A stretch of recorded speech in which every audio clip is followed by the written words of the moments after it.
o mapa do auxílio acidente. Esta é uma aula onde eu vou te apresentar um mapa dos principais pontos do auxílio acidente. Eu vou te mostrar como que faz na prática para aumentar as chances de dar certo o teu caso, o caso do teu cliente de auxílio acidente. Se por algum motivo você ainda não sabe, não tem tanta clareza o que é o auxílio acidente, deixa eu resumir para você o que é o auxílio acidente. O auxílio acidente não é a aposentadoria por incapacidade permanente e o auxílio acidente também não é o auxílio doença, que agora é chamado auxílio incapacidade temporária, ok? O auxílio acidente ele é uma indenização do INSS paga para certos trabalhadores, não são todos os trabalhadores que têm direito, eu já vou te mostrar, que ficaram com alguma sequela de acidente, eu já vou te falar o que é acidente, que essa sequela causa uma redução da capacidade do trabalho. Veja bem, redução da capacidade de trabalho, também já vou te mostrar melhor o que é isso daí. Então, esse é o auxílio acidente, ele é uma indenização, ele não tem imposto de renda, o seu cliente trabalha e recebe o auxílio acidente, então ele não precisa se afastar do trabalho dele. Ele é um dos benefícios mais tranquilos, por assim dizer, dentro de um escritório previdenciário para se trabalhar, porque é um benefício indenizatório. Então, o cliente ele não tem tanto aquele desespero, aquela necessidade imediata de receber o benefício, como acontece com o auxílio incapacidade temporária e a aposentadoria por incapacidade permanente. A pessoa está sem renda total e ela ali precisa, com certeza, ela vai ficar mais avexada ali, vai ficar um pouco mais preocupada, ok? Auxílio acidente é isso. E, assim, acaba que é também um dos benefícios mais esquecidos dentro do escritório previdenciário. Você não vê ali uma certa preocupação ou uma certa busca ativa, mesmo sendo um benefício tão incrível de se trabalhar, ele acaba sendo menosprezado aí por muitos colegas, infelizmente. Mas bora lá, o auxílio acidente ele está em alta, muita gente está descobrindo que pode ter direito ao auxílio acidente e tem procurado os escritórios de advocacia. Parte disso tem sido por conta do trabalho de diversos advogados na rede social, como, por exemplo, o meu canal do YouTube, que fala muito de auxílio acidente já tem algum tempo. Muitas pessoas descobrem que têm direito ao auxílio acidente através dos meus vídeos no YouTube. E também muitos advogados aprendem comigo lá no YouTube, mesmo eu criando conteúdo ali com foco nos clientes, mas muitos advogados acabam também aprendendo com as dicas e com as informações que eu passo lá. O auxílio acidente, então, tem 4 requisitos. Se você prestou atenção ali quando eu estava explicando o que é auxílio acidente, você notou que eu falei que para receber auxílio acidente precisa ter sofrido um acidente, precisa ter qualidade de segurado, e aí a qualidade de segurado não são todos os trabalhadores que podem receber auxílio acidente, apenas alguns tipos de segurado que têm direito. Precisa ter uma sequela consolidada do acidente, que causa uma redução da capacidade do trabalho. Eu diria que esses são os 4 requisitos do auxílio acidente. Vamos começar aqui pelo acidente. O que é acidente? Pessoal, o acidente, ele é aquele evento instantâneo. Pá, caiu, machucou, sabe? Aquele evento caiu da escada, ou acidente de carro, caiu no banheiro, reagiu a um assalto e levou um tiro, se machucou jogando bola, ou às vezes está de férias, pescando e acontece um acidente. São diversas formas que uma pessoa pode sofrer acidente. Além desse acidente aí tradicional, que todo mundo enxerga, todo mundo conhece, também é acidente as doenças do trabalho. Por quê? Doenças do trabalho, que são, na verdade, doença do trabalho e doença profissional. As duas eu posso chamar de doença ocupacional. Esses eventos, essas doenças, quando relacionadas ao trabalho, causada ou agravada pelo trabalho, elas também são consideradas acidentes porque são acidentes do trabalho. E por ser acidente do trabalho, o acidente do trabalho dá direito ao auxílio acidente. Então, por isso que essas doenças podem dar direito ao auxílio acidente. Eu digo podem porque elas precisam causar uma redução da capacidade do trabalho e essa sequela dessa doença ocupacional também precisa ficar consolidada para dar direito. Já vou explicar melhor sobre isso daí. Então, esses são os eventos que podem gerar direito ao auxílio acidente. O público-alvo do advogado que atua com auxílio acidente são essas pessoas que sofreram um acidente de qualquer natureza, pode ser de acidente do trabalho ou fora do trabalho, ou pessoas que têm uma sequela de uma doença ocupacional, seja uma doença do trabalho ou uma doença profissional. Agora, atenção aqui. Acidente fora do trabalho só vai dar direito ao auxílio acidente quando esse acidente fora do trabalho aconteceu depois de abril de 1995. Isso porque, até essa data, a lei do auxílio acidente, desde antes da Lei 8.213 de 1991, ela concedia esse auxílio acidente, que já foi chamado de auxílio suplementar, apenas para casos de acidente do trabalho. E aí o acidente do trabalho também inclui as doenças ocupacionais, beleza? Então, se você estiver atendendo um cliente que sofreu um acidente, por exemplo, um acidente de moto em 1993, e ele ficou uma sequela bem grave aí, teve amputação de 2 dedos das mãos, ele é um forte candidato ao auxílio acidente por conta da sequela. Mas como o acidente dele foi fora do trabalho e antes de 1995, ele não vai ter direito ao auxílio acidente por exclusão legal. A lei exclui ele do direito ao auxílio acidente, beleza? Então, um panorama aqui, um mapa do que é acidente para fins de auxílio acidente. É claro que doença do trabalho, doença ocupacional, a gente precisa se aprofundar mais. Eu me dedico uma aula inteira só para falar de acidente do trabalho e doença ocupacional, para explicar melhor. Por exemplo, antes de 95, existem alguns eventos que se você olhar, você fala, isso aqui não é acidente do trabalho. Mas é acidente do trabalho. Então, esse exemplo que eu dei é acidente de moto. Ah, beleza, acidente de moto, não é acidente do trabalho. Mas será que ele estava indo ou voltando do trabalho? Se você conseguir provar isso, de repente isso pode daí sim dar direito ao acidente do trabalho. Ah, eu estava viajando, não estava trabalhando, estava viajando, mas você estava viajando por conta de um curso, de uma empresa, né? De repente aquela situação que parecia não ser um acidente de trabalho é sim um acidente do trabalho. Tá, vamos falar agora sobre qualidade de segurado. Pessoal, qualidade de segurado é um requisito importantíssimo. Eu analiso a qualidade de segurado antes de analisar se a sequela é ou não consolidada e antes de analisar se existe ou não redução da capacidade do trabalho. Por que eu faço isso antes? Porque o requisito qualidade de segurado, ele é um requisito assim, fácil de você analisar, não é tão complexo como analisar se é sequela consolidada ou se tem ou não redução da capacidade de trabalho.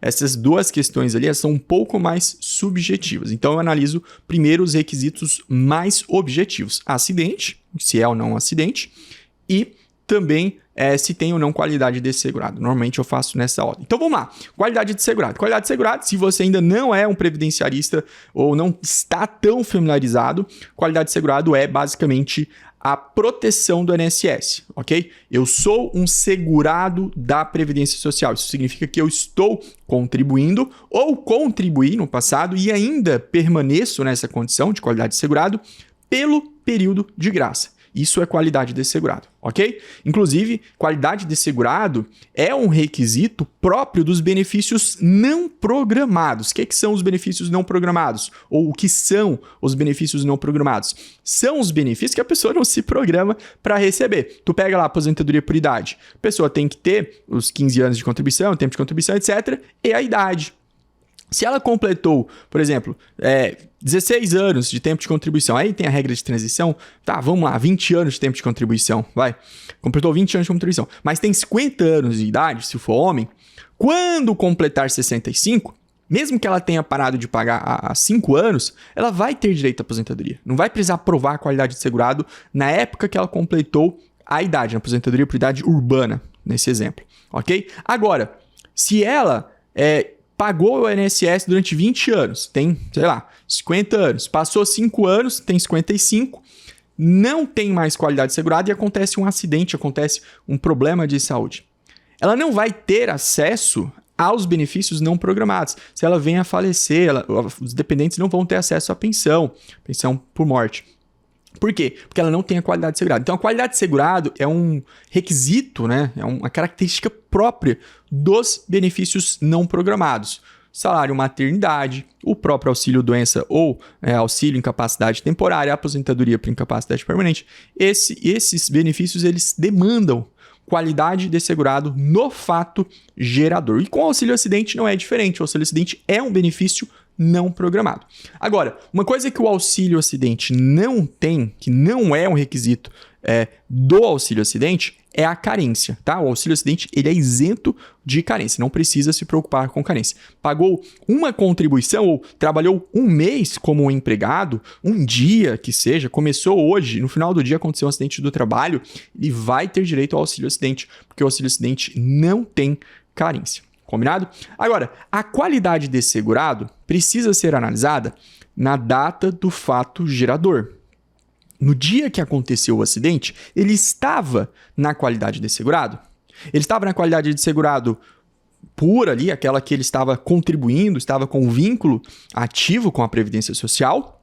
Ou pode ser que ele estava desempregado, tinha parado de contribuir para a Previdência Social, mas ele ainda estava no período de graça. O período de graça pode ser de 12 meses a 36 meses. E aí depende de caso a caso. Se ele estava no período de graça, ele também vai ter direito ao auxílio acidente. Agora tem um detalhe. Para o INSS, o desempregado só tem direito ao auxílio acidente após 2008. A regra, a lei, né, diz que os acidentes fora do trabalho dão direito ao auxílio acidente a partir de 1995, quando foi que mudou a lei. Então, a partir de 95, o desempregado pode ter, sim, direito ao auxílio acidente, por força lá do artigo 15 da Lei 8.213, que vai falar nos períodos relacionados a esse artigo, garantem todos os direitos perante a Previdência Social. Então, o INSS, ele não concede, porque o decreto 3048 de 1999, ele falava até 2008, que o desempregado não tinha direito ao auxílio acidente. Mas olha só, vamos voltar lá nas aulas básicas de direito. O decreto está falando, desempregado não tem direito ao auxílio acidente. E a lei fala assim, todos os direitos no período de graça são preservados, tá? E não fala nada assim, desempregado não pode ter direito ao auxílio acidente. Pelo contrário, em 1995 a lei foi alterada para incluir os acidentes fora do trabalho, tá? Porque, pessoal, veja bem, antes de 95, você só poderia ter direito ao auxílio acidente se você estava empregado mesmo. Desempregado não tem como ter direito. Por quê? Como é que você vai sofrer um acidente de trabalho desempregado? Não tem como, né, pessoal? Então tá. Então vamos voltar lá para a aulinha do início da faculdade. A lei não proibiu, pelo contrário, concedeu ali no artigo 15 todos os direitos inerentes à qualidade, como se a pessoa estivesse pagando. Vem o decreto, olha o decreto, e vai e diz que não vai ter não. Esse decreto ele muda em 2008. Né? Então, isso aqui só estou falando para casos entre 95 a 2008. Quem pode mais? Quem é que manda? Decreto ou lei? O decreto pode restringir direitos? Não pode, né, pessoal? Não pode. Princípio da legalidade. Então, este decreto, ele supera os limites da lei ali, ele restringe direitos que a lei não restringiu. Então, se por um acaso você atender um cliente que sofreu um acidente fora do trabalho entre 1995 e 2008, que estava desempregado na época do acidente, ele provavelmente vai ter o benefício negado na esfera administrativa, por mais que o próprio INSS possa reconhecer a redução da capacidade do trabalho, ele vai negar por esse motivo. Qual o caminho? Justiça, né, pessoal? Qual a fundamentação? Essa que eu acabei de explicar para vocês, ok? Então tá. Expliquei sobre qualidade de segurado aqui para vocês, falei sobre o empregado, mas tem outra coisa, tá? Tem outra coisa aqui importantíssima sobre qualidade de segurado quando o assunto é auxílio acidente. Apenas o segurado empregado doméstico a partir de 2015, já conto para você o que aconteceu em 2015 para o empregado doméstico ter direito ao auxílio acidente, ok? Então, empregado doméstico, trabalhador avulso e segurado especial. Apenas esses 4 tipos de trabalhadores de vínculo com a Previdência Social é que tem direito ao auxílio-acidente. Ah, Gustavo, então o MEI não tem direito ao auxílio-acidente? Não tem. Facultativo? Não tem direito ao auxílio-acidente. Beleza? Apenas esses 4 tipos de segurados que têm direito ao auxílio-acidente. Claro que tem uma exceção, tá? Que é quando o segurado, ele tá no período de graça, e aí ele vai lá e paga como contribuinte individual, como facultativo. Mas se ele não estivesse trabalhando, ou se ele não tivesse começado a contribuir na condição de contribuinte individual, ele ainda estaria protegido, e aí então teria o auxílio-acidente. Mas como ele entrou para a Previdência Social, se vinculou à Previdência Social de novo por uma outra forma, ele, em tese, perdeu esse direito. Só que veja, se ele tivesse parado, ele teria direito, mas por trabalhar, ele está sendo penalizado. Então tem uma tese, eu explico isso melhor, discorro melhor dela dentro do curso, que é a tese de que o período de graça, ele se incorpora, a qualidade segurada se incorpora ao patrimônio jurídico da pessoa, então, mesmo que ele tenha um vínculo ali, paralelo, né, ao mesmo tempo, deve-se conceder em razão da condição mais vantajosa que ele tem. Beleza? Vamos lá. Então, qualidade de segurado eu tenho que observar. Tinha qualidade de segurado na data do fato gerador? Sim, ok. Ele era um dos 4 segurados? Era. Então, preencheu o quesito qualidade de segurado. Eu falei aqui do empregado doméstico que só tem direito após 2015. Por quê? 2015 foi o ano da PEC das domésticas, certo? É assim que ficou conhecido essa emenda constitucional que passou a dar direitos a empregados domésticos muito similares aos direitos dos empregados, tá? Mas ainda existe essa distinção e por isso, a legislação garante direito ao auxílio-acidente apenas após 2015. Aí você tem que sempre observar. Sempre que você for atender um cliente de auxílio-acidente que sofreu um acidente, você tem que olhar a data do acidente, tá? Por isso é muito importante também você construir a prova da data do acidente, porque dependendo da data do acidente, teu cliente vai ter ou não direito ao auxílio acidente. Beleza? Então já falei sobre o que é acidente, acabei de explicar sobre qualidade de segurado, agora vamos conversar sobre sequela consolidada. O que é sequela consolidada? O auxílio acidente não é um benefício temporário.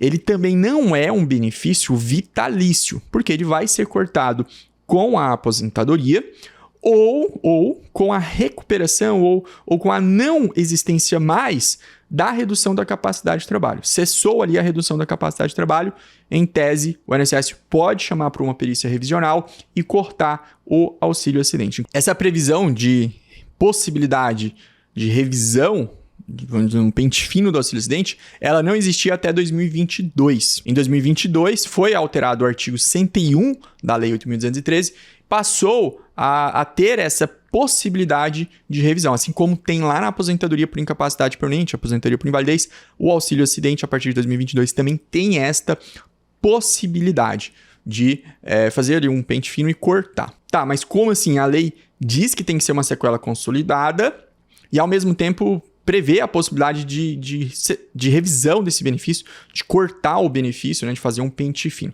É porque, entenda, essa consolidação da sequela não é a mesma coisa de uma sequela irreversível. Inclusive, tem um precedente qualificado do STJ, 156, que fala justamente isso. Não precisa ser uma sequela irreversível. O que seria uma sequela reversível? Seria uma sequela, por exemplo, que com uma cirurgia daqui 1, 2 anos, pudesse reverter o quadro. Ou, por exemplo, a pessoa está ali com uma sequela, voltou para o trabalho, mas aí o médico fala, não, mas daqui uns 3 anos eu acho que isso melhora.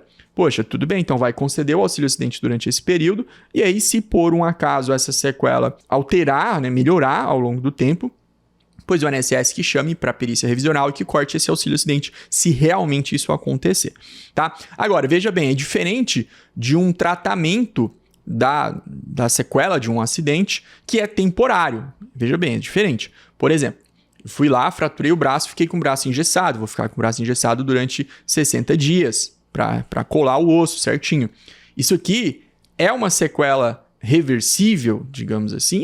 Porque vai tirar o gesso, vai tirar a tala e ele vai voltar ao normal. Agora, pode ser que depois de tirar o gesso, ele tenha o movimento aqui, ó, o movimento do cotovelo, né, essa articulação, travada, porque ficou muito tempo sem uso. No que está travada, ele vai fazer fisioterapia mais uns 2 meses e depois volta ao normal. Voltou ao normal, mesma força, mesma amplitude.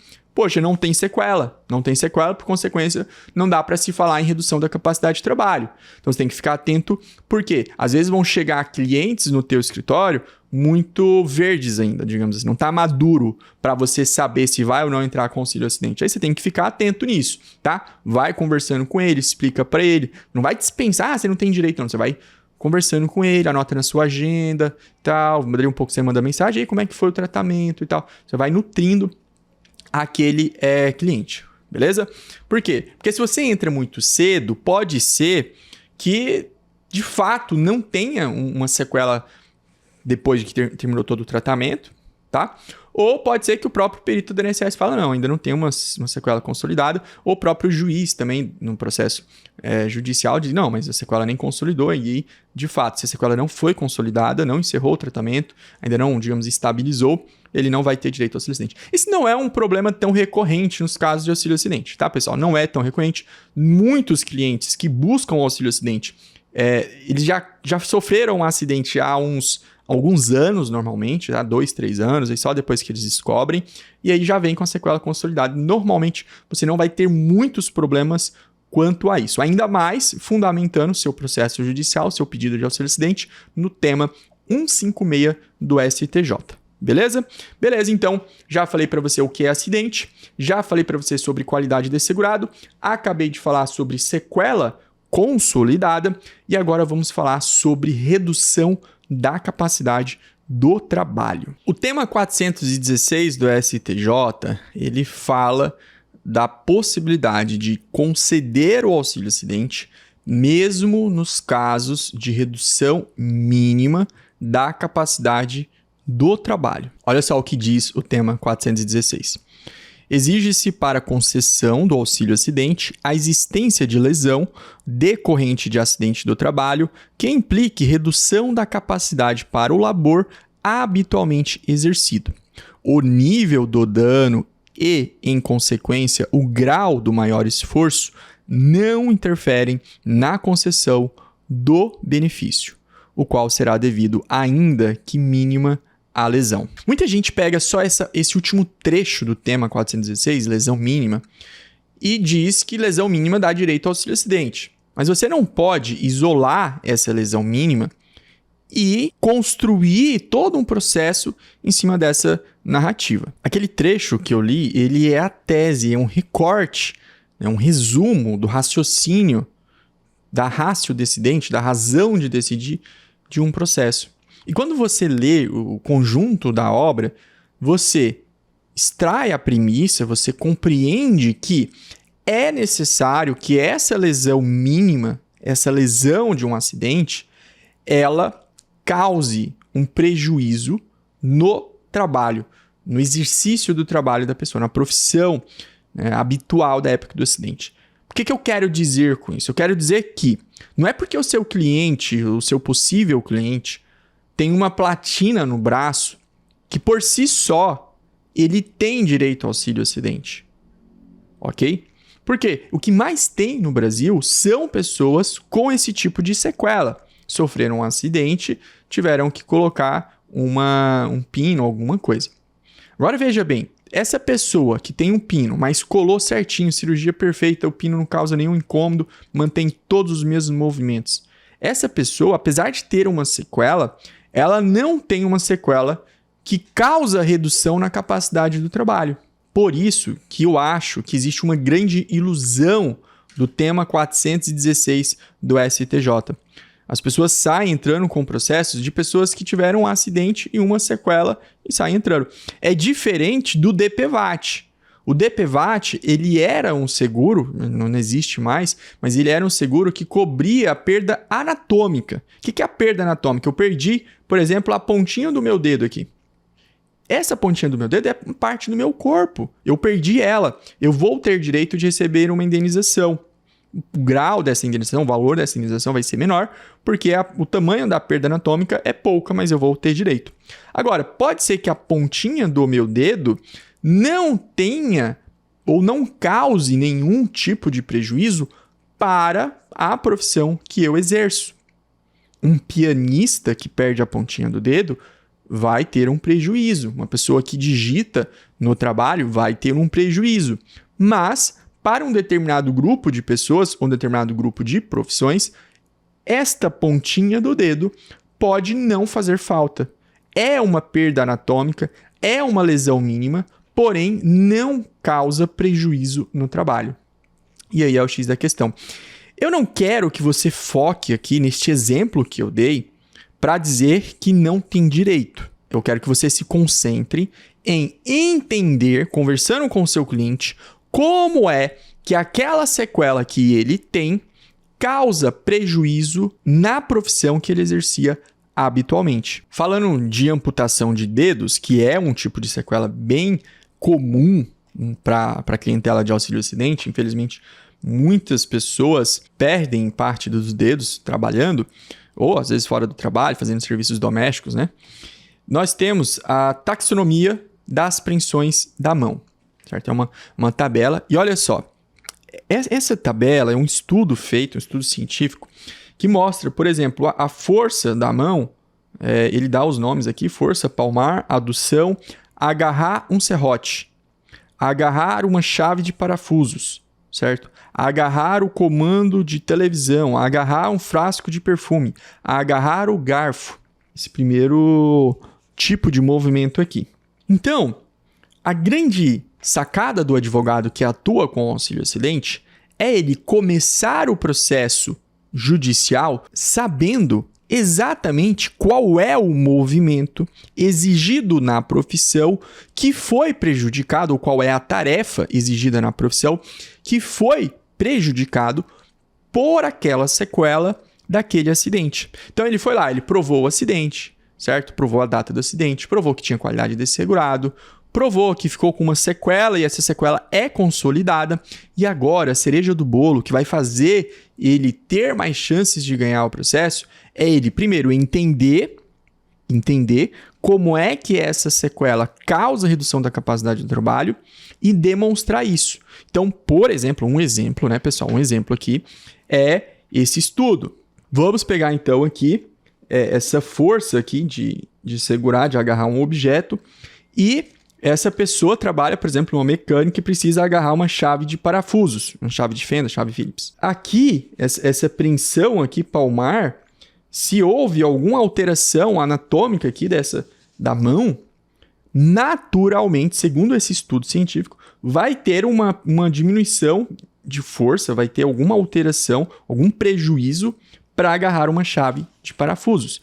Na medida que você constrói este raciocínio desde o atendimento, e aí por isso que eu tenho um relatório de atendimento no meu escritório, onde eu sigo uma sequência lógica de perguntas, para eu também, tem dia que eu atendo muitos clientes num único dia, ou quando eu delego para alguma pessoa fazer aquele atendimento, eu não posso deixar de coletar essas informações. E aí, com essas informações na mão, eu consigo construir uma boa petição inicial e consigo construir boa aquisitação, uso ali a estratégia, a técnica de cadência da aquisitação, e também eu consigo solicitar para o meu cliente um bom relatório médico, ok? Um bom relatório médico. Agora, eu não vou ter tanto resultado de pegar um relatório médico, ou de construir uma boa petição inicial, ou de fazer um bom atendimento, ou de fazer uma boa aquisitação, se eu não enxergo, se eu não tenho clareza, se eu não sei conversar sobre redução da capacidade de trabalho com o meu possível cliente. Eu não tenho essa base, essa riqueza de detalhes, de informação, só vem através de uma boa conversa com os meus clientes. E veja, pessoal, eu estou colocando todo este trabalho de provar a redução da capacidade de trabalho, estou dizendo, né, disse ali para ti a ilusão do tema 416, mas a verdade é que você precisa conseguir provar uma redução mínima da capacidade de trabalho. Então não é muita coisa que você precisa provar, só que mesmo assim você ainda precisa provar.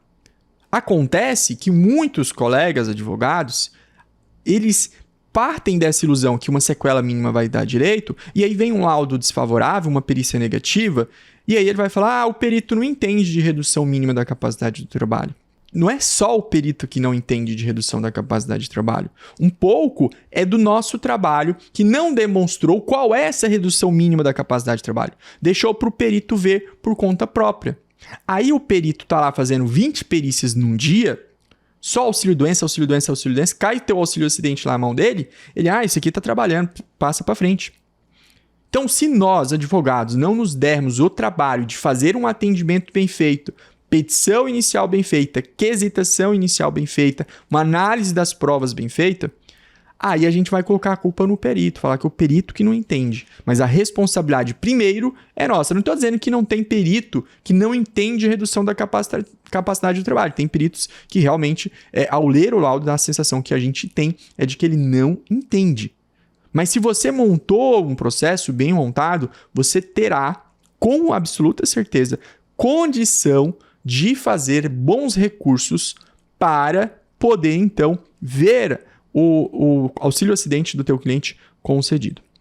Vamos trazer um pouquinho mais de prática aqui, como provar a redução da capacidade do trabalho do seu cliente. Primeiro, um bom relatório de atendimento. Deixa eu dar uma palhinha aqui do que eu considero um bom relatório de atendimento. Esse aqui é o meu relatório de atendimento. Eu sempre pergunto idade, profissão atual, não é habitual, é atual, escolaridade. Isso aqui para me situar, tá? Eu sempre pergunto data do acidente e tal, todas essas coisas aqui eu faço a pergunta. Aqui as sequelas, beleza, certo? Todas essas perguntas aqui eu faço. Quando é doença profissional, aí eu apago essa parte aqui de acidente, faço só de doença ocupacional, diagnóstico, tá? Incapacidade laborativa. Eu deixei esse relatório aqui um pouco mais coringa para que eu possa usar também nos casos de incapacidade, ou seja, de auxílio-doença e aposentadoria por incapacidade. Porque não raro eu pego um caso de auxílio-acidente e faço um pedido duplo ou um pedido triplo. O que é um pedido duplo? Eu faço o auxílio-acidente, ou melhor, eu peço auxílio-incapacidade temporária, se não der eu quero auxílio-acidente. Ou eu peço também triplo, quero aposentadoria, se não quero auxílio-doença, se não quero auxílio-acidente. Claro que 80% dos casos que eu atendo de auxílio-acidente são específicos de auxílio-acidente. São de pessoas que estão trabalhando e, por consequência disso, não têm direito ao auxílio-doença, não têm direito à aposentadoria por invalidez, tá? Mas, eventualmente, atendo um ou outro caso em que a pessoa ali está desempregada e ela está meio mal mesmo, e a gente faz essa estratégia do pedido duplo ou pedido triplo. Beleza? Petição inicial, que eu considero uma boa petição inicial. Estou aqui na pasta de modelos para os meus alunos do meu curso de auxílio-acidente ponta a ponta. Venho aqui, petição inicial. E aqui, pessoal, eu tenho, veja só, primeiro a base de requerimento administrativo. Aí eu tenho 3 bases, tá? Eu tenho uma base para auxílio-acidente nos casos de acidente comum, que é essa daqui. Veja que aqui o requerimento administrativo, ele é mais simples, tá? Ele é mais tranquilo, mas sempre os fatos aqui baseado no meu relatório de atendimento, para ficar mais fácil a construção da peça. Aí eu tenho também aqui para auxílio-acidente, acidente do trabalho, doença ocupacional. Eu tenho a base também das petições iniciais.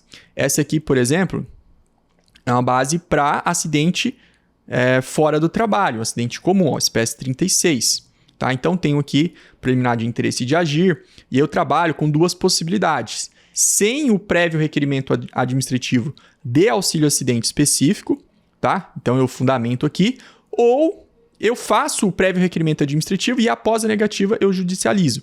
Tenho aqui essas 2 hipóteses, eu escolho qual que eu vou usar. Inexistência de ação judicial anterior, esse aqui é o 129A, que exige que a gente faça esse trabalho, eu deixo aqui sem ação e com ação, tá? E a gente vai adaptando. Os fatos, pessoal, você observa que segue os dados colhidos lá no relatório de atendimento. Por isso a importância de um bom relatório de atendimento. Para quem for peticionar, não ficar procurando informações. Bem tranquilo. Até, deixa eu te contar como que eu tenho feito aqui no meu escritório.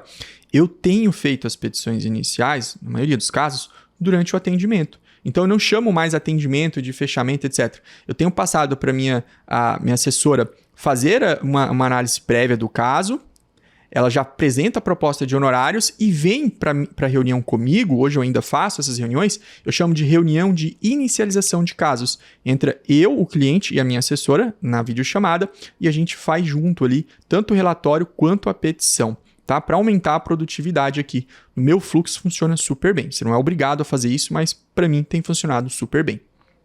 Então, ó, as provas, eu menciono as provas aqui, inconsistência do laudo pericial. Quando tem esse traço aqui, ó, significa que tem dois tipos de narrativa, tá? A qualidade de segurado também, bem sempre descrito aqui, certinho, tá? E a fundamentação. Gustavo, na sua petição inicial, o que você fundamenta? Essa aqui é de acidente comum. Eu fundamento legislação aplicada, ok? Conceito de acidente, aqui eu cito até um processo que erro médico é considerado acidente. Eu faço menção sobre o que é redução da capacidade do trabalho, redução mínima, que é a tese do STJ. Veja que eu não fico enchendo linguiça aqui falando demais, não. Eu vou direto ao ponto, porque a petição tem que ser assim, precisa, tá? Precisa. Irreversibilidade da sequela. O anexo 3 eu falo que ele é exemplificativo, mas se a sequela estiver lá, então isso é um forte indicativo de que existe redução da capacidade de trabalho. Profissão após o acidente não deve ser considerado. Vai que acontece alguma coisinha ali que fala, mas ele está trabalhando normalmente em outra profissão, para essa nova profissão não tem redução da capacidade de trabalho. Então já deixo aqui. Data do início do benefício, que é muito importante. Qualidade de segurado e aí todos os pedidos. Bom, eu tenho 4 bases, né, 4 modelos de petição inicial que vão resolver praticamente 95% dos casos de auxílio-acidente. O primeiro modelo é esse que vocês viram, de acidente comum, fora do trabalho. Aí eu tenho de acidente do trabalho típico, que é aquele acidente que a pessoa cai, se machuca dentro do trabalho.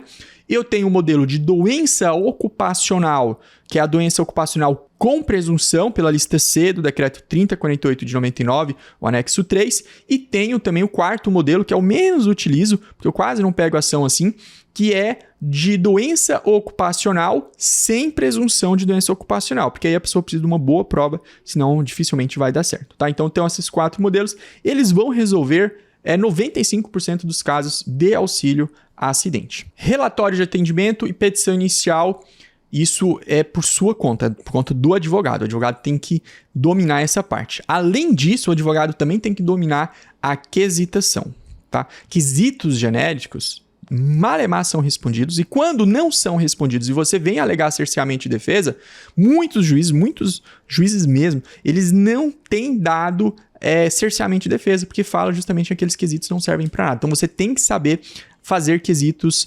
específicos, quesitos estratégicos. Eu uso a minha técnica que eu desenvolvi, chamada a cadência da quesitação. Você começa com perguntas mais tranquilas, mais óbvias, força o perito a traduzir o relatório médico e depois faz uma pergunta em que o perito consiga responder. Deixa eu te mostrar só essa pergunta aqui, que já dá para você usar nos seus próximos casos de auxílio-acidente. Olha só, sobre o impacto funcional direto nas funções habituais. Considerando a atividade habitual desempenhada pela parte autora, qual das situações abaixo melhor descreve a repercussão funcional atual decorrente da sequela? Não consegue exercer a função habitual devido à limitação funcional ou exerce a função com adaptações, exigindo ajustes na execução das tarefas. Esse aqui é o caso mais grave que vai dar direito ao auxílio-acidente. Exerce a função sem adaptações, porém com diminuição de rendimento ou produtividade ou agilidade, ok? Esse aqui também é um caso mais moderado. Esse aqui é o menor caso, esse aqui é o grau mínimo. Mantém a produtividade próxima do habitual, mas com necessidade de maior esforço físico ou mental, mesmo que em grau leve. E aí, por último aqui, não se observa impacto funcional. Essa aqui é uma situação que não dá direito ao auxílio-acidente. Claro que eu não pergunto isso aqui direto, pessoal. Eu já fiz aqui pro perito algumas perguntinhas antes, ó. Estrutura do corpo afetado, qual a importância, né? Pergunto sobre a documentação médica, sobre a consolidação. Aí eu pergunto isso daqui para ele. Eu também venho com perguntas aqui sobre sofrimentos psíquicos decorrentes de acidente, porque lá no tema 416 ele fala sobre sequelas psicológicas, sobre prejuízos em atividades complementares, sobre a visibilidade da sequela e seu potencial de estigma social. Esse aqui é o básico da quesitação. Com essas 7 perguntas aqui, você também consegue resolver, acho que 80% dos casos, 70% dos casos, tá? Ali você pode acrescentar mais uma ou outra pergunta mais específica sobre o caso do teu cliente, dependendo da situação. Por exemplo, se for amputação de dedo, tu pode incluir uma pergunta relacionada àquela tabela que eu mencionei para você, ou outro estudo científico de impacto da sequela nas atividades do ser humano, beleza? Então, ó, relatório de atendimento, petição inicial e quesitação, você, advogado, precisa trabalhar nesta parte. Não espere isso do seu cliente, é você quem tem que dominar. Agora, prova, que é o relatório médico especializado, isso depende muito do seu cliente. E como faz para conseguir um bom relatório médico? Como faz para construir essa prova? Primeiro, você vai fazer a seguinte análise. A sequela que meu cliente tem é uma sequela muito grave ou é uma sequela menor que traz um impacto menor na atividade? Veja, quanto menor for o impacto na profissão do seu cliente, maior tem que ser essa prova, melhor tem que ser esse relatório médico. Agora, quanto maior for a sequela, quanto mais grave for a sequela, tu pode maneirar nesse relatório médico. Porque às vezes o teu cliente vai vir com um relatório médico muito simples, de 2 linhas. E a sequela dele é mínima. Esse é o tipo de caso que você tem que tomar muito cuidado. Eu, particularmente, não tenho entrado com esse tipo de ação, porque você vai depender muito da sorte, vai depender muito do perito. Eu tenho preferido entrar apenas com casos onde tem um bom relatório médico. A não ser que o meu cliente tenha uma sequela muito visível, muito fácil de enxergar. Por exemplo, tem clientes que com foto você consegue demonstrar. O cliente não levanta o braço acima, aqui ó, só vai até aqui, e aí a profissão dele precisa pegar coisas no alto, sabe? Tem cliente que tem uma redução da perna, ele anda meio torto, assim, anda mancando, entendeu? Isso é uma sequela gravíssima. Agora, você pega a diminuição de força. Diminuição de força é uma sequela difícil de se provar. Dor, nossa, dor é a sequela mais difícil de se provar. Ah, eu trabalho sentindo dores. Muito difícil. Você tem que saber lidar com isso, porque senão você acaba entrando com vários processos, porém tendo o resultado bem abaixo do esperado. Eu sempre falo, qual é melhor? Você entrar com 100 processos, ter 100 clientes por ano de auxílio acidente e ganhar 40, ou seja, 40% de sucesso, ou você ter 60 clientes e ganhar 45. Você, com 60 clientes, você atendeu menos clientes, você passou menos andamento de processo, você com certeza trabalhou menos do que com 100 clientes. Você até precisa de uma equipe menor, na verdade 60 clientes por ano, acho que você consegue tocar sozinho. Agora, se você tem 100 clientes, você aumentou o seu trabalho e ganhou menos, porque você teve uma taxa de procedência de 40%, ok? Então, temos que trabalhar de uma forma para ter o maior resultado de procedência. E não sair fechando um contrato, à torta e à direita, qualquer contrato. Ah, tem sequela, já sofreu acidente, tem um relatório lá, de qualquer jeito, manda para ver o que vai dar. Isso não é a advocacia. Isso é outra coisa, mas não é a advocacia. Isso que eu acabei de te mostrar foi um mapa dos casos de auxílio acidente. Eu trouxe para você os principais pontos. Se você quer ter acesso a todas as aulas, que é praticamente uma aula para cada etapa do processo de auxílio acidente, entre para o meu curso de auxílio acidente de ponta a ponta agora mesmo. Além de todas as aulas e todo o modelo, você vai ter um encontro comigo ao vivo uma vez ao mês para tirar suas dúvidas. O meu curso é para quem quer se aprofundar, se especializar em ações de auxílio acidente. Tanto para quem está iniciando e quer atender casos de auxílio acidente, para quem já é um previdenciarista e quer melhorar ainda mais, se aperfeiçoar, aprender mais um pouco sobre auxílio acidente.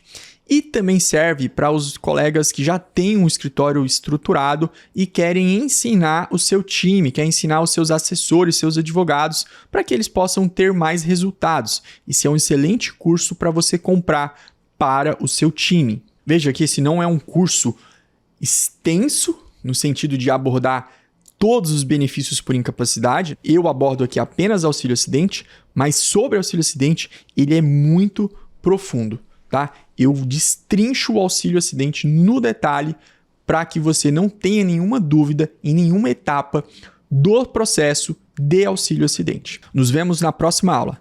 Até mais!